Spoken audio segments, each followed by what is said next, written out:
नमस्कार दोस्तों। आज हम लोग पढ़ने वाले हैं भारतीय संगीत के बारे में। ठीक है, और इसके सप्तक, राग, वर्गीकरण।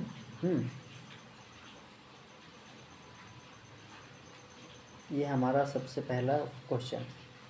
संगीत की उत्पत्ति। संगीत के बारे में नए लोगों जो भी हैं उनको जानना बहुत ज़रूरी है, और इसको जान के ही आप कुछ नया कर पाएंगे। तो चलिए आज हम शुरू करते हैं संगीत की उत्पत्ति के बारे में। और आप लोग अच्छा से पढ़िए। देखिए, संगीत के संबंध में विभिन्न विद्वानों ने धार्मिक मान्यताओं के आधार पर अपने अपने विचार व्यक्त किए हैं। अब कुछ विद्वानों को मानना है कि संगीत की उत्पत्ति वेदों के निर्माता ब्रह्मा द्वारा हुई है, लेकिन अनेक विद्वानों द्वारा संगीत की उत्पत्ति के संबंध में विभिन्न धारणाएं उनके द्वारा रचित ग्रंथों में मिलती हैं। अगर आपको इसमें कोई चीज़ नहीं समझ में आता है, आप मुझसे प्रश्न कर सकते हैं कमेंट में आके। ठीक है मित्रों, चलिए इसको और पढ़ते हैं अच्छा से। इनमें से कुछ विद्वान धार्मिक आधार पर तथा कुछ प्राकृतिक व मनोवैज्ञानिक दृष्टिकोण से संगीत की उत्पत्ति मानते हैं। संगीत अनादि है। ऐसा भी कहा गया है कि मनुष्य के साथ साथ ही संगीत का जन्म भी पृथ्वी पर हुआ है। सत्य यही है कि संगीत सप्त स्वरों से निकली लहरें हैं जो जल की धारा की तरह सदैव प्रवाहित होती रहती है। तो इसमें इतना है, सही ये है कि संगीत, ये बात तो सही बात है कि मनुष्य के साथ ही संगीत, इसका कोई अभी तक संगीत अनादि है। इसका मतलब है कि भाई कभी अभी तक जब मनुष्य आए होंगे, जब बात नहीं करते भी होंगे, उस समय भी हमको लगता है कि उस समय तरंग और क्या बोलते हैं, इमोशन के जरिए ही बात करते रहेंगे, और उसके बाद शब्द निकला होगा। इसके बाद म्यूजिक तो एक लहर है, ऐसा ही बात है। निकली लहरें हैं जो जल की धारा की तरह सदैव प्रवाहित होती रहती है। ऐसे ही बात, ये सदा चलती रहती है। आप बोले या ना बोले, मौन अमौन, सब में संगीत है। आगे देखिए, पश्चात विद्वान फ्राइड के अनुसार संगीत की उत्पत्ति एक शिशु के समान है। इसको मनोवैज्ञानिक आधार पर कहा जा सकता है कि जिस प्रकार बालक अपनी सभी क्रियाएं जैसे रोना, चिल्लाना, बोलना आदि अपनी आवश्यकता अनुसार सीख लेता है, उसी प्रकार संगीत एक प्रादुर्भाव मानव में मनोवैज्ञानिक आधार पर स्वयं हुआ। जेम्स लॉन्ग के अनुसार पहले मनुष्य ने बोलना आदि क्रियाएं सीखी और तत्पश्चात उसमें भाव जागृत हुआ कि फिर उन भावों को अभिव्यक्त हेतु संगीत की उत्पत्ति हुई। ये कौन बोल रहे हैं? James long. इसके बाद दामोदर पंडित जी के अनुसार संगीत के 7 स्वर 7 विभिन्न पशु पक्षियों की ध्वनि की ही देन है। जैसे में आप पढ़िए, 1 मिनट।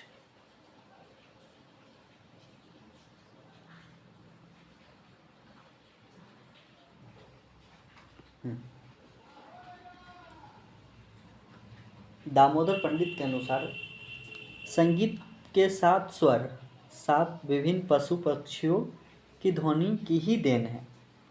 अच्छा, आप पढ़ते हैं। देखिए, आप कौन कौन पशु पक्षी हैं भाई। मोर से सरज, मोर की आवाज़ सुनिएगा, उसमें आवाज़ उसका आएगा स की तरह, तो उससे लिया गया है सरज यानी कि स। चातक से ऋषभ, चातक से लिया गया है ऋषभ यानी कि रे, जिसको सा रे कहते हैं। बकरे से गंधार, बकरे जो बकरा जानते हैं, उसे गौ, उसके आवाज़ से गौ को लिया गया है। कौवे से मध्यम यानी कि कौवा से म लिया गया है। कोयल से पंचम, ये सारे चीज़ को हम जानते हैं। मोर को जानते हैं, चातक को जानते हैं। चातक के बारे में विशेष अभी हमें जानकारी नहीं है। बकरे के बारे में उसको आप सर्च कर लीजिएगा एक बार। बकरे के बारे में, बकरे सब जानते हैं। बकरे से गंधार, कौवे से मध्यम, कोयल से पंचम, मेढक से धैवत तथा हाथी से निषाद स्वर की उत्पत्ति मानी गई है। ठीक है मित्रों, आगे चलिए इसके पढ़ते हैं। और संगीत की उत्पत्ति के आधार। संगीत की उत्पत्ति के निम्नलिखित आधार हैं। प्राकृतिक आधार। संगीत का उद्भव स्थल प्राकृतिक ध्वनियों का अनुकरण है। प्रकृति और संगीत का सीधा संबंध जोड़ते हुए अनेक विद्वानों ने संगीत को प्रकृति की आत्मा कहा है। समझे? संगीत का उद्भव स्थल प्राकृतिक ध्वनि का अनुकरण है। प्रकृति और संगीत का सीधा संबंध जोड़ते हुए अनेक विद्वानों ने, बहुत सारे विद्वान हैं, संगीत को प्रकृति की आत्मा कहा है। इस बात पर ध्यान दीजिए, प्रकृति की आत्मा कहा है। इस संबंध में अनेक किंवदंतियाँ प्रचलित है, मतलब कहानियाँ।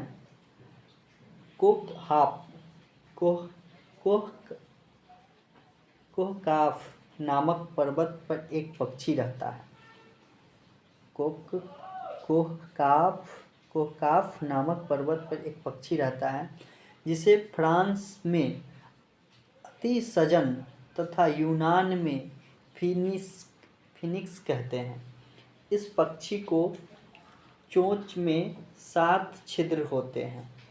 अच्छा, इस पक्षी के चोंच में 7 छिद्र होते हैं, जिनमें से हवा के प्रभाव से 7 प्रकार की ध्वनियाँ निकलती है। अच्छा देखिए, कौन सा पक्षी है?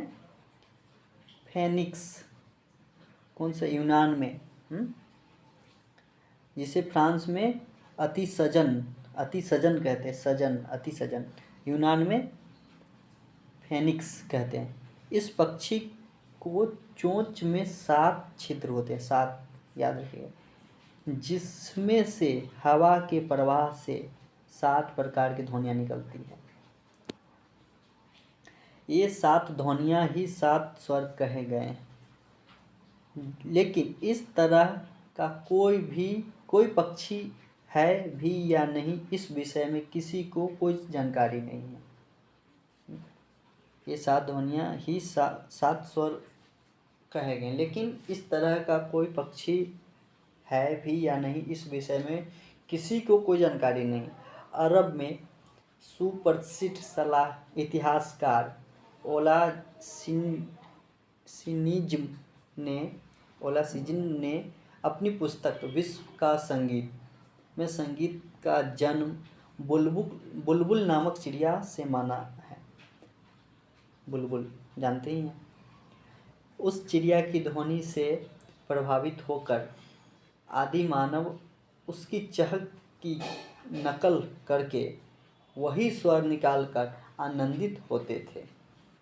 ओलासिजिन ने माना है कि ईश्वर ने बुलबुल को संगीत वाहक के रूप में भेजा था।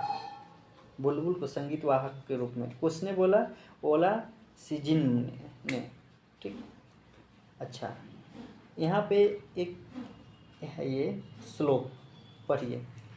मतंकृत विरतेसी में कोहल के नाम से निम्नलिखित श्लोक भी उपलब्ध हैं। इसमें सारे चीज़ लिखा गया है। षडज वदादि मयूर ऋषभ चातको वेदतु, अंजा वदति गंधार प्रोचा वदति मध्यमा, पुष्प साधारण काले कोकिल पंचमो वदेतु, प्रवटकाले तु संता प्राप्ते धैवता दद्रसे वदेतु, सर्वदा च तथा देवी निषाद वदते गजः। वही जो अपना है मतंकृति वाले में वही चीज़ बताया गया। सरज को बोला गया मयूर, ऋषभ को चातक, अंजावदाति गंधार रोचव वही, और पुष्प साधारण काले कोकिला पंचो वदतु। फिर पर्वत काले तु संता प्राप्ते दैवत दद्रसे वदितु सर्वदा च तथा देवी निषादा वदते गजा हाथी। इसको निषाद ऊपर हम पढ़े हैं इसके बारे में। पशु पक्षियों की ध्वनि से संगीत के उद्गम का यह सिद्धांत निसंकोच ही सत्य माना जा सकता है कि आरंभ में अलग अलग ध्वनियों को सुनकर उन्हीं ध्वनियों को निकालने की प्रेरणा पाई हो, परंतु तर्क की दृष्टि से देखा जाए तो ऐसा भी माना जा सकता है कि मनुष्य द्वारा अपनी अनुभूति के अनुरूप ही कुछ विशेष ध्वनियों का पाश्चात्य एवं संकलन अपने मन में किया गया है। इस प्रकार अनेक भारतीय विद्वानों ने इस विषय में अपने विचारों को प्रकट किया तथा किसी ने बुलबुल को, किसी ने अतिसजन को तथा किसी ने जल ध्वनि को, किसी ने पशु पक्षियों को आधार मानकर संगीत की कल्पना की। मनुष्य ने प्रकृति में समाहित ध्वनि एवं गति को समझा और उसे अपने मस्तिष्क में धारण करके उसी तरह की ध्वनि निकालने का प्रयास किया होगा और इसी ध्वनि एवं गति ने आगे चलकर मानव में संगीत के स्वर एवं लय का संचार किया। ये है कहानी पूरा। कौन भाई क्या क्या लिखे हैं सब।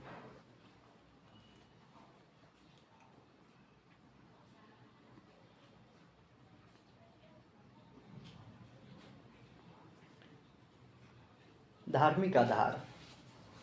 संगीत की उत्पत्ति, आप देखिए धार्मिक आधार के बारे में पढ़ेंगे। संगीत की उत्पत्ति सर्वप्रथम वेदों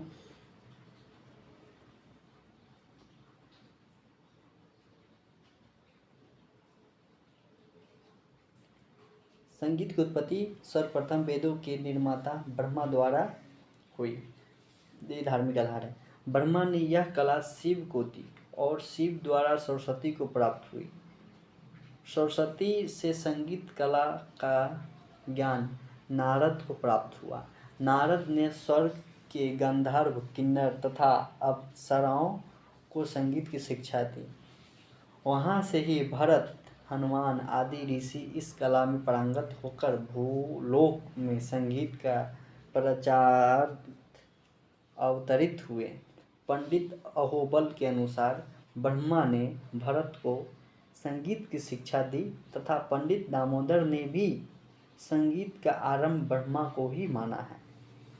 कुछ विद्वान संगीत का उद्भव ओम शब्द से मानते हैं। कुछ विद्वान यह एकाक्षर ओम अपने अंदर 3 शक्तियों को समाहित किए हुए हैं। अ, उ, म ये तीनों ही शक्ति का प्रतीक है। अ शब्द जन्म व उत्पत्ति का प्रतीक है। उ धारक, पालक व रक्षा का प्रतीक एवं म शब्द विलीन शक्ति का प्रतीक है। अतः ओम वेदों का बीज मंत्र है। इसी बीज मंत्र से सृष्टि की उत्पत्ति मानी गई है और इसी से नाद की उत्पत्ति हुई है। इस प्रकार शब्द और स्वर दोनों की उत्पत्ति ओम से ही मानी गई है। मनु का कथन है कि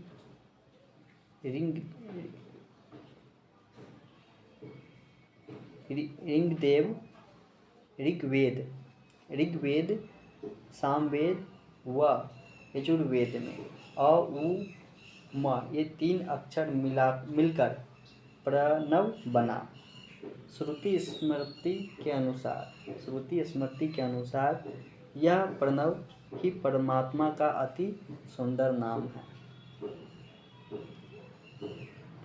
अब यहाँ पढ़ लीजिए। अच्छा, अब चलिए मनोवैज्ञानिक आधार पढ़ते हैं। जेम्स लॉन्ग के अनुसार, ये वीडियो थोड़ा लंबा होगा, आप लोग धैर्य के साथ पढ़ें और देखें। हम पढ़ रहे हैं, आप भी पढ़िए, आपको सामने स्क्रीन पर दिख रहा होगा।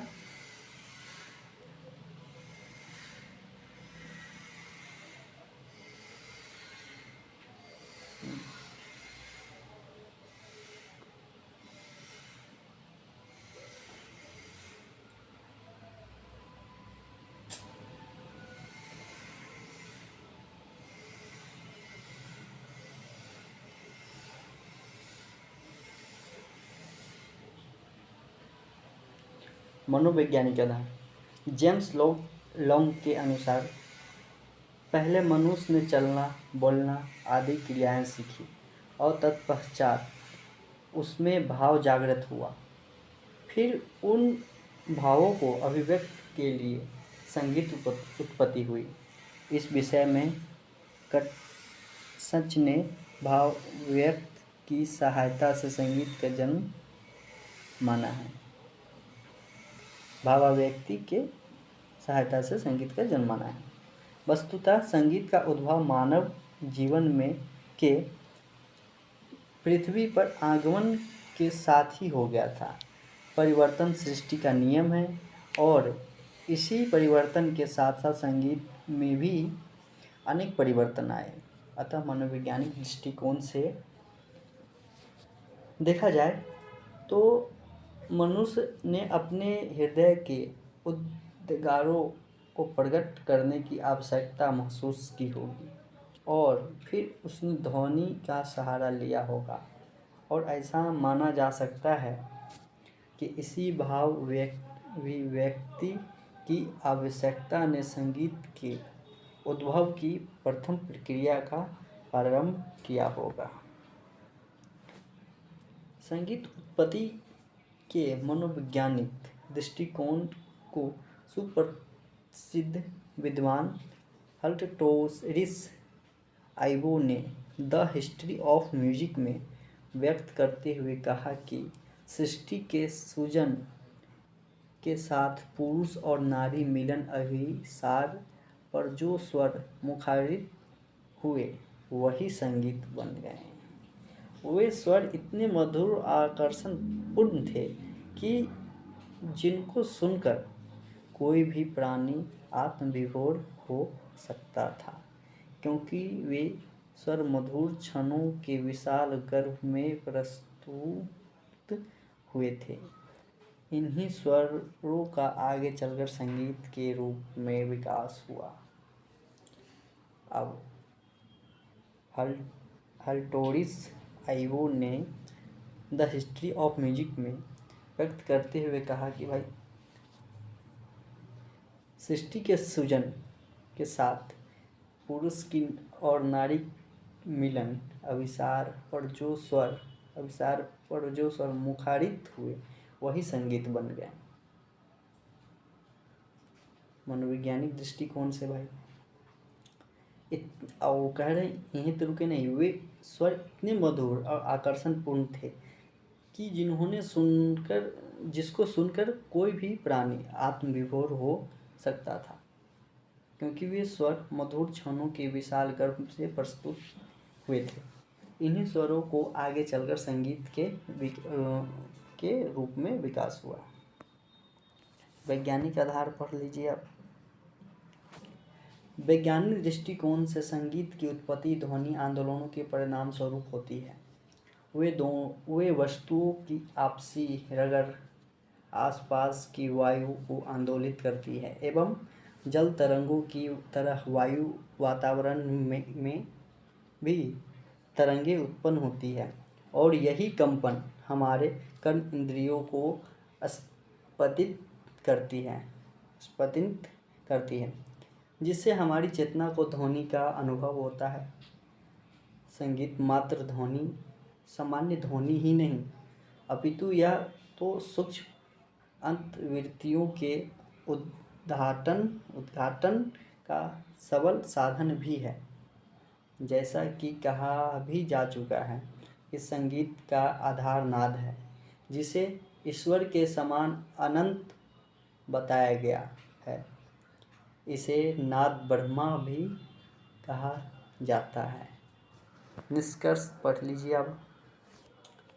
यह कहा जा सकता है कि संगीत के जन्म के संबंध में जितने भी अभिमत प्राप्त हुए हैं वे प्रायः प्राकृतिक, धार्मिक और मनोवैज्ञानिक अभिमत से प्राप्त तथ्य हैं, जिसके पूर्ण स्वरूप से प्रभाव एवं साक्ष्य उपलब्ध नहीं है। पूर्ण रूप से प्रभाव एवं साक्ष्य उपलब्ध नहीं है। यही सांकेतिक प्रतीकात्मक ध्वनियाँ सांगीतिक स्वरों के प्रारंभिक रूप हैं। आदि मानव ने पशु पक्षियों की बोलियों की नकल, दो वस्तुओं के टकराव से उत्पन्न ध्वनि इत्यादि आवाज़ों से प्रेरणा प्राप्त कर विभिन्न प्रकार की आवाज़ निकालने का प्रयास किया होगा और धीरे धीरे इसी प्रकार के लिए गए प्रयत्नों के परिणामों से ही संगीत का प्रारंभिक रूप का विकास हुआ होगा। यही निष्कर्ष निकलना चाहिए और सही निकाले भी हैं।